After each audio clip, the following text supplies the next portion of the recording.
বা কি বলে? রাসূলুল্লাহ সাল্লাল্লাহু আলাইহি ওয়াসাল্লাম বলেছেন, বিড়াল নাপাক নয়, এটা তোমাদের আশেপাশে ঘন ঘন বিচরণকারী প্রাণী। আবু দাউদ ৭৫, তিরমিজি ৯২। আল্লাহর রাসূলের প্রিয় সাহাবী আব্দুর রহমান রাদিয়াল্লাহু তাআলা আনহু তিনি জামার ভিতরে পোষা বিড়াল নিয়ে ঘোরাফেরা করতেন। একদিন তিনি জামার আস্তিনের নিচে একটি বিড়াল ছানা নিয়ে রাসূলুল্লাহ সাল্লাল্লাহু আলাইহি ওয়াসাল্লামের দরবারে তিনি উপস্থিত হন।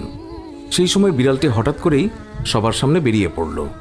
এই অবস্থা দেখে রাসূলুল্লাহ সাল্লাল্লাহু আলাইহি ওয়াসাল্লাম তাকে রসিকতা করে ইয়া আবু হুরায়রা, অর্থাৎ হে বিড়ালের পিতা, এই বলে সম্বোধন করলেন।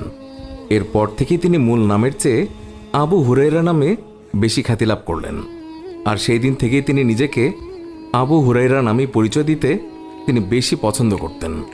আল্লাহর রাসূল সাল্লাল্লাহু আলাইহি ওয়াসাল্লাম তিনি যখন ওযু করতেন তখন নিজের ওযুর পাত্র থেকে বিড়ালকে